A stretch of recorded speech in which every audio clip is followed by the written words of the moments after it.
महाराष्ट्राचे उपमुख्यमंत्री अजित पवार यांच्या पाठीमागे साडेसातीची पीडा काही सरता सरेना। पुण्यात मुलाच्या जमीन खरेदी व्यवहाराचा घोटाळा माध्यमांमध्ये झळकल्याने अखेर उपमुख्यमंत्री अजित पवारांना माघार घ्यावी लागली। पार्थ पवार यांच्या कंपनीने जमीन खरेदीचा व्यवहार केला, तो व्यवहार रद्द करण्यात येत असल्याची घोषणा देखील अजितदादांना करावी लागली। आपला या जमीन खरेदीशी दुरान्वये संबंध नाही। 3-4 महिन्यापूर्वी माझ्या कानावर काहीतरी आले होते, नंतर मला याची माहिती नाही मिळाली, असे विविध खुलासे अजित पवारांनी माध्यमांसमोर केले। तरी मुलाच्या जमीन घोटाळ्याचा शिक्का कायमस्वरूपी पवार यांना चिटकण्याची लक्षणे दिसत आहेत। अजित पवार आणि कॉन्ट्रोवर्सी हे एका नाण्याचे 2 बाजू झाले आहेत। सिंचन घोटाळ्यातून आता कुठेशे बाहेर पडत असताना पुण्यातील कोरेगाव पार्क येथील जमीन खरेदीमुळे अजित पवार पुन्हा अडचणीत आले।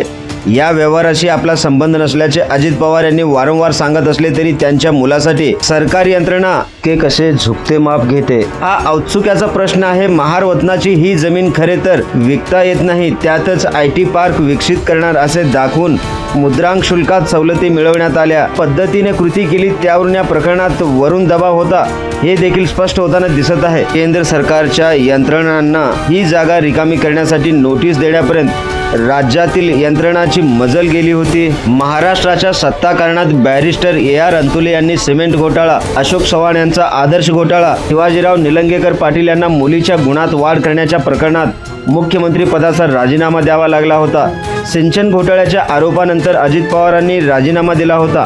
आणखीन एक उपमुख्यमंत्री रामराव आदिक यांना हवाई सुंदरीशी गैरवर्तन केल्यावरून त्यांना देखील राजीनामा द्यावा लागला होता। गैरव्यवहार किंवा गैरवर्तनामुळे मुख्यमंत्री किंवा उपमुख्यमंत्र्यांना राजीनामा द्यावा लागल्याची राज्यात एक ना अनेक उदाहरणे आहेत। महाराष्ट्र राज्यात 2006 नंतर शेतकऱ्यांचा मोठ्या प्रमाणावर आत्महत्येचे सत्र सुरू झाले। विदर्भ आणि मराठवाड्यात शेतकऱ्यांच्या आत्महत्यांचे प्रमाण अधिक होते। निसर्गावर अवलंबून असलेल्या शेतीसाठी सिंचनाची व्यवस्था केल्यास शेतकऱ्यांचा फायदा होईल या विचाराने सिंचनावर विशेष भर देण्यात आला। मात्र सिंचनासाठी राज्यातील अर्थसंकल्पात अधिक तरतूद करण्यात येऊ लागली। केंद्र सरकारच्या अनेक योजनांमधून निधी मंजूर करण्यात आला।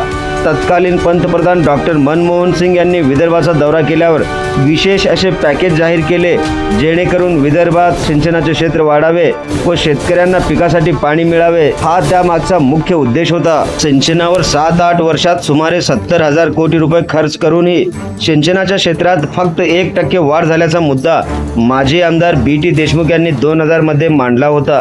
त्यावर विरोधकांनी आरोपांची राळ उठवली।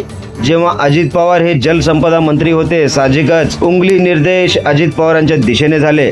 सुमारे 70,000 कोटी रुपये खर्च करूनही सिंचनाचे क्षेत्र वाढले नाही, मग पैसे कुठे गेले असा सवाल करण्यात आला। अजित पवारांवरती आरोप होऊ लागले। जलसंपदा विभागातील अधिकाऱ्यांमध्ये अंतर्गत वादातून कागदपत्रांना पाय फुटले, कारण विदर्भात सिंचन मंडळाच्या कार्यकारी अधिकाऱ्यांना मंजुरीचे जादा अधिकार प्राप्त झाल्याने मंत्रालयातील वरिष्ठांमध्ये साहजिकच प्रतिक्रिया उमटली। अजित पवारांवर पैसे हडप केल्याचा गंभीर आरोप झाला होता। या आरोपांवर दररोज खुलासा करण्याची वेळ आल्याने संतप्त झालेल्या अजित पवारांनी अचानक एक दिवस राजीनाम्याची घोषणा देखील केली। या सर्व घोटाळ्यांच्या आरोपातून सही सलामत बाहेर पडल्याशिवाय मंत्रिमंडळात पुन्हा परतणार नाही असे अजितदादांनी जाहीर केले होते, पण 72 दिवसांनी ते पुन्हा मंत्रिमंडळात परतले। 23 नोव्हेंबरच्या पहाटेच्या त्या गाजलेल्या शपथविधीनंतर अजित पवारांना फडणवीस सरकारने सिंचन घोटाळ्यात अभय दिले होते।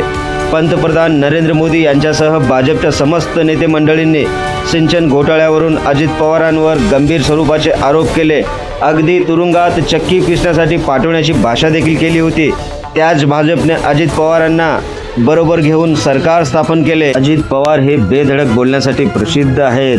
अनेकदा वादग्रस्त विधानांमुळे ते वादात सापडतात।